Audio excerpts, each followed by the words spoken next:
Alors bonjour à tous, bienvenue dans cette vidéo. Aujourd'hui, je vais parler de 3 besoins fondamentaux chez le zèbre, le surdoué, le HP. Je vous rappelle que ce sont des termes synonymes. Mais auparavant, je voudrais vous dire que j'ai très envie de vous proposer incessamment sous peu des mini-conférences, des sortes de modules sur différentes thématiques, différentes problématiques. Donc avec du coup l'énergie du groupe, avec des questions-réponses. Et j'aimerais savoir si cela vous intéresse, donc si vous voulez bien me dire en commentaire si c'est quelque chose qui vous plairait. En tout cas, moi j'aurais vraiment envie de cela parce qu'il y a vraiment des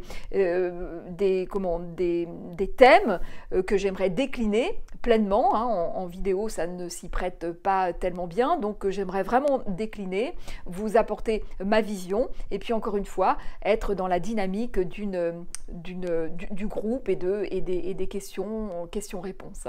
Voilà.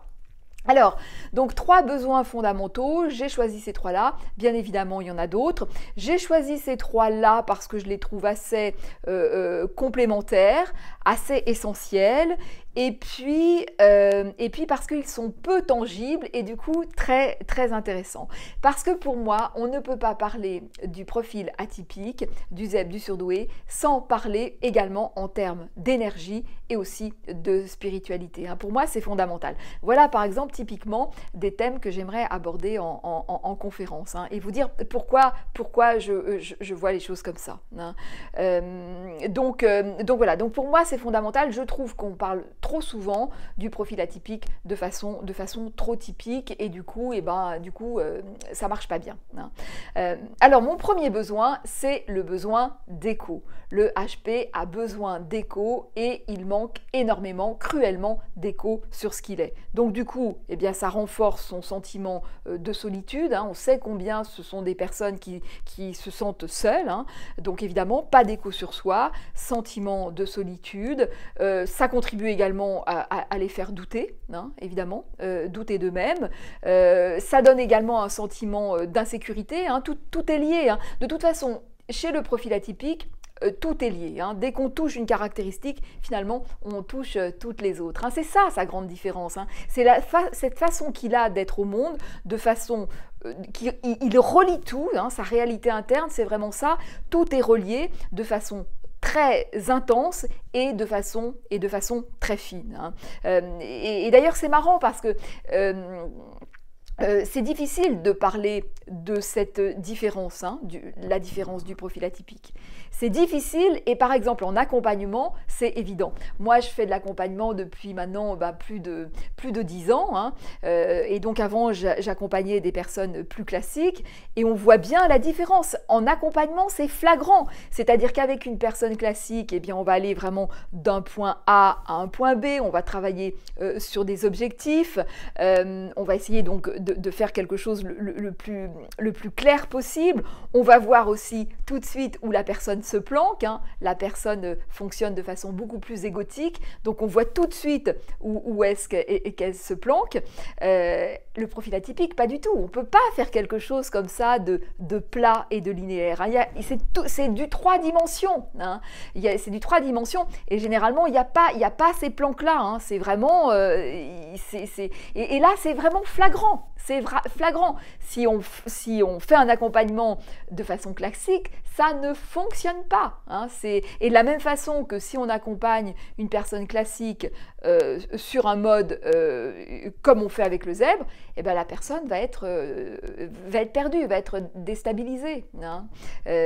Donc voilà. Donc l'écho. Et ce que vient chercher le HP, la première des choses qu'il vient chercher, c'est le besoin d'être écouté, d'être pleinement écouté, d'être pleinement entendu et le besoin d'écho. Donc là déjà, la personne, quand elle a ça, ça lui fait un bien fou parce que ça lui manque énormément.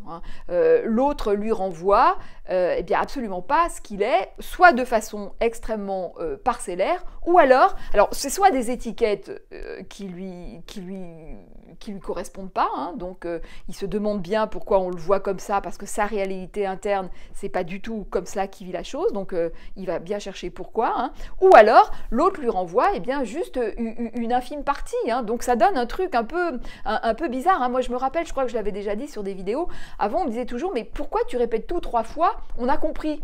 Bah non, je répète tout 3 fois parce que je vois bien que tu n'as pas compris, je n'arrive pas à me faire comprendre, je vois bien que tu n'as pas compris pleinement ce que je voulais dire, hein. Et ça c'est extrêmement perturbant, parce que ce qui se passe, c'est que quand le HP parle de quelque chose qui lui tient à cœur ou d'un projet, hein, donc alors déjà, comme il est souvent très original, très décalé, l'autre va lui dire bah non, c'est pas comme ci, c'est pas comme ça qu'il faut t'y prendre. Bon alors du coup, bah voilà, ça nous fait douter. Mais en plus de ça, donc ça c'est quelque chose de formulé, hein, mais en dessous de cela, il y a quelque chose de moins palpable qui raconte quelque chose de quelque chose qui n'existe pas. Parce que, en fait, le HP, quand il fait quelque chose, quand il a un projet ou sa réflexion, en fait, il y a en fond un noyau dur, il y a une cohérence, il y a quelque chose de fort en dessous.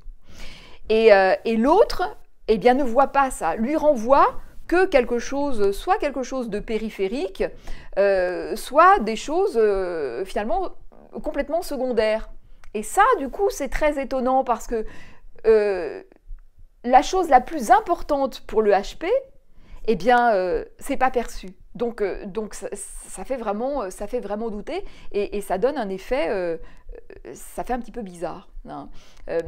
Donc voilà, besoin d'écho et évidemment besoin d'écho pour être dans son entièreté, pour être pleinement entendu, pleinement compris dans tout ce qu'il est et voilà, et pouvoir essayer le plus possible d'être le plus entier possible, hein. Voilà, première chose. Deuxième chose, c'est la bienveillance. Deuxième besoin, la bienveillance, un besoin de bienveillance, pas au sens où souvent on l'entend, hein, parce que c'est un terme extrêmement galvaudé, la bienveillance, hein. Il faut être gentil les uns les autres, bienveillant. Non, je parle vraiment de la bienveillance de façon profonde du terme, de façon énergétique et de façon vraiment profonde du terme. La bienveillance, elle permet une forme d'ouverture, une forme d'accueil que le zèbre adore et dont il a tant besoin, hein. Ce besoin d'accueillir l'autre pleinement dans ce qu'il est, avec ses qualités, mais aussi avec ses défauts. C'est pas grave, j'ai envie de te découvrir et moi aussi, j'ai envie d'être pleinement le plus authentique possible. J'ai envie que l'autre m'accueille avec mes qualités et avec mes défauts. J'ai envie de tenter des choses, d'oser me tromper, d'oser poser tout mon délire et toute ma créativité, hein. C'est ça que permet la bienveillance, hein. Ça permet cet accueil-là. La bienveillance ouvre et donne une autorisation, en fait, hein. Parce que le zèbre, il est très sensible au regard de l'autre parce qu'il sent qu'il y a quelque chose de jugeant, de très égotique, qui ne comprend pas d'ailleurs forcément toujours très bien parce que il n'a pas vraiment les moyens de comprendre qu'il est différent de l'autre. Il le sent, il le voit, mais en même temps, c'est flou, hein. Donc voilà, la bienveillance permet en fait, permet d'ouvrir et permet de poser et de pouvoir créer et d'oser se tromper et d'oser cheminer et de partir dans tous les sens et voilà, c'est ça que ça permet, cette bienveillance-là, hein.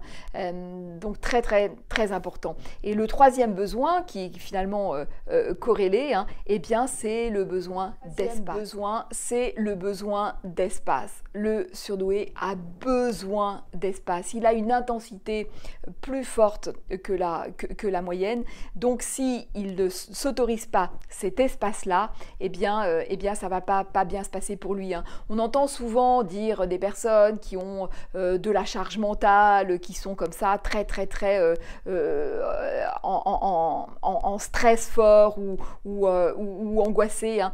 Évidemment, le truc c'est que le HP est très sensible au regard de l'autre et il peut comme ça se laisser s'il n'y prend garde, réduire, hein. Alors déjà qu'il est en intensité forte, hein, donc c'est comme dans un tuyau, hein. S'il y a de la pression et puis que vous réduisez encore, à un moment le truc pète, hein. Donc c'est comment au contraire je dilate et comment je m'autorise cet espace, en fait, cet espace pour ouvrir comme ça et pour pouvoir poser, hein.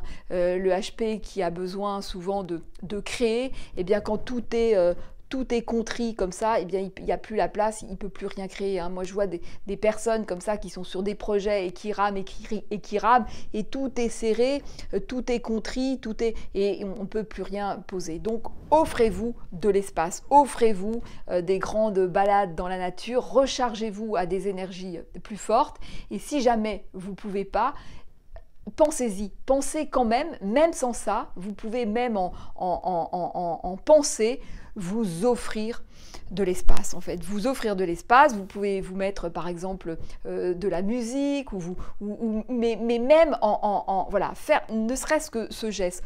Redonnez-vous de l'espace. Hein. Moi parfois en accompagnement, je fais juste ce geste-là. Hein. Je me redresse et puis je fais comme ça, en ouvrant comme ça, et je vois la personne en face de moi qui ouvre, qui dilate, et déjà là ça va mieux. Hein. Donc besoin d'espace, c'est fondamental. Le besoin d'espace, l'espace permet de poser, permet déjà de faire émerger sa créativité et de également poser bien sa pensée. Sinon, c'est pas bien posé, et sinon, ça se passe pas bien. Hein. Voilà. Donc voilà les 3 besoins. Hein. Donc besoin d'écho, besoin de bienveillance et besoin d'espace. Voilà. Donc j'espère que cette vidéo vous aura aidé, vous aura plu. N'oubliez pas de la liker si c'est le cas. N'oubliez pas de la commenter, de la partager, de vous abonner. Et je vous dis à très vite dans une prochaine vidéo.